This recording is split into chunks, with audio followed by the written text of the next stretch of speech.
Monggo. Assalamualaikum warahmatullahi wabarakatuh. Waalaikumsalam. Ya, Selamat siang, bagaimana kabarnya? saya juga alhamdulillah. Saya kali ini sehat, alhamdulillah sekali. Sebelum melakukan coaching, sebagai kegiatan awal ini saya akan melakukan beberapa pertanyaan kepada Bu Rahayu.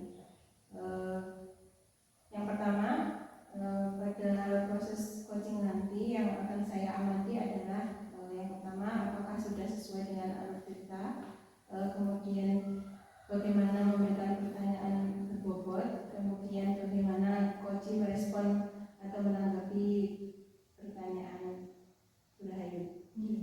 Untuk itu jangan lupa untuk disesuaikan dengan prinsip coaching yang sudah ada, di antaranya kemitraan, proses kreatif, dan memaksimalkan potensi.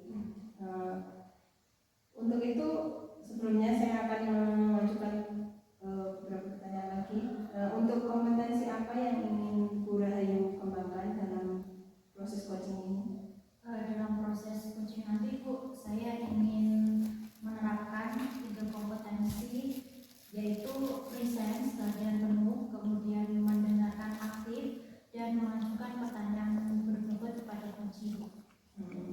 Untuk selanjutnya, pertanyaan selanjutnya yaitu indikator yang bagaimana yang ingin Bu Rahayu capai dalam proses coaching ini? Saya akan lebih spesifik dalam kompetensi mendengarkan aktif. Jadi saya akan lebih mendengarkan aktif di saat coach menyampaikan permasalahannya ataupun keluh kesahnya. Baik Bu Rahayu, terima kasih untuk waktunya. Semoga nanti coachingnya berjalan dengan lancar ya. Iya Bu, terima kasih. Sama-sama Bu ya. Piro Pak?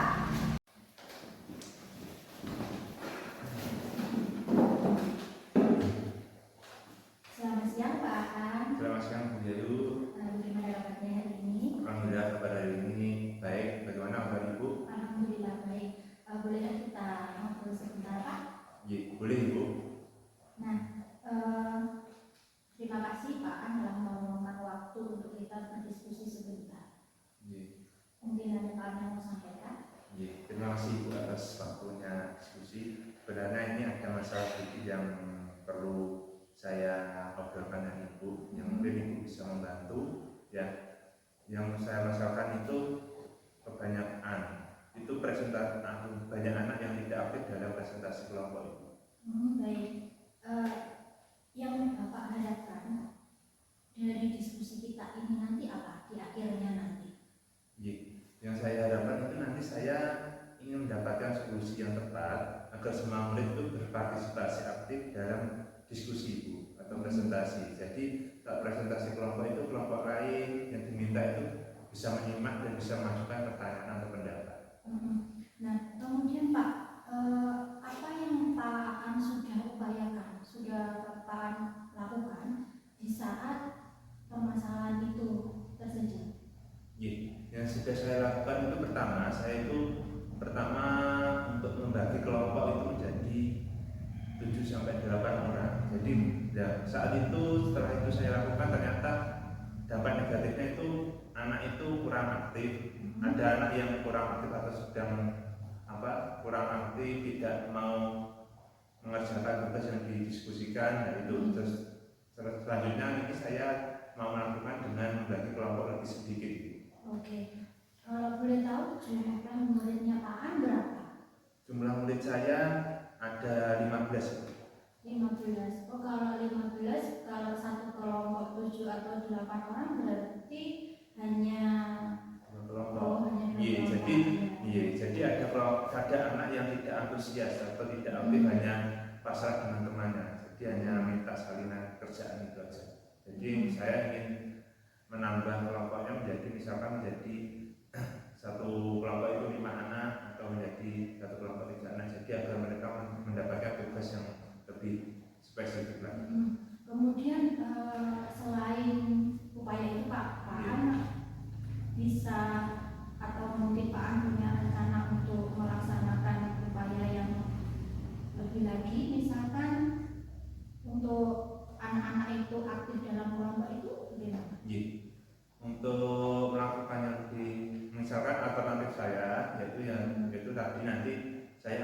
membuat sebuah mungkin pembelajaran yang inovatif, mungkin bisa menggunakan PowerPoint atau melihat YouTube ya, jadi seperti itu. Jadi agar anak-anak itu bisa aktif atau semangat dalam pembelajaran. Selain itu mungkin pembelajarannya bisa dianeka-ragakan, mungkin nanti kelompok A menggunakan poster, kelompok B menggunakan narasi atau cerita, dan kelompok yang lain nanti menggunakan model bentuk pembelajaran yang lain. Seperti itu. Oh iya, jadi tadi selain memperkecil jumlah kelompok, kemudian pembelajaran yang inovatif, kemudian ada beberapa hasil dari proyeknya itu sesuai dengan minat murid gitu ya? Iya, sesuai dengan. Bagus sekali Pak An. Nah, Pak An kan sudah menemukan solusi dari Pak An, solusi dari masalah Pak An. Untuk selanjutnya, Pak An bagaimana melaksanakan komitmen ini? Terima kasih. Untuk melaksanakan komitmen yang saya lakukan tadi, saya berusaha membuat metode pembelajaran atau membuat misalkan model ajar yang berupa diskusi atau presentasi itu yang lebih mengasihkan bagi anak. Jadi anak bisa aktif dalam pembelajaran, mungkin dengan tadi menggunakan media gambar, mungkin menggunakan media narasi, deskriptif atau cerita, atau mungkin menggunakan media yang lain, agar bagaimana anak tersebut bisa menjadi aktif, semangat dan senang dalam pembelajaran, terutama pembelajaran yang berupa diskusi atau presentasi.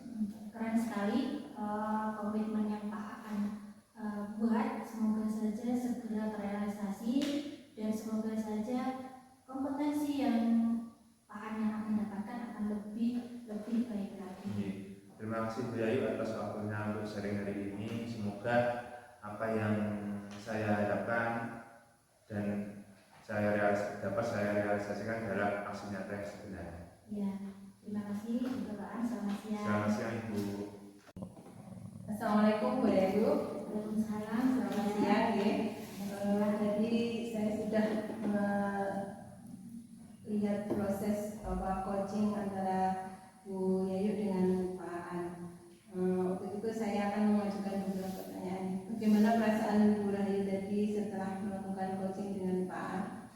Awal mula saya nervous Bu, agak deg-degan juga. Tapi setelah seiring berjalannya pertanyaan, kemudian kita ngobrol, kita lebih sedikit tenang.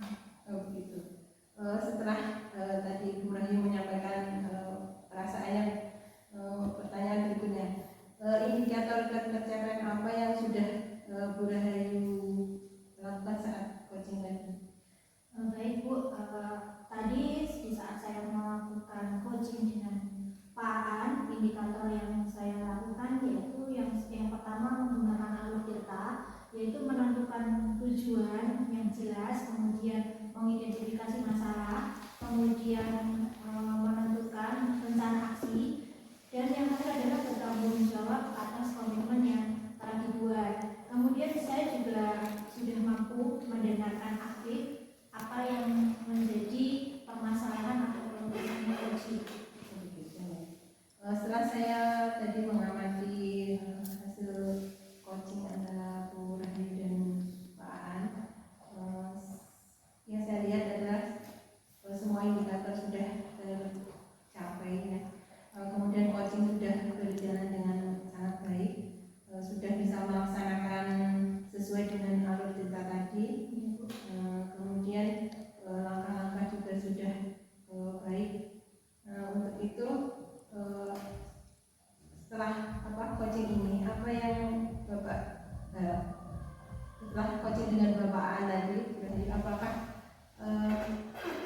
yang Ibu peroleh setelah coaching ini tadi? Baik, di sini tadi saya sudah menemukan atau sudah melaksanakan coaching dengan menggunakan alur cerita, kemudian ada kompetensi tadi, presence, kemudian mendengarkan aktif dan mengajukan pertanyaan berikutnya. Nah,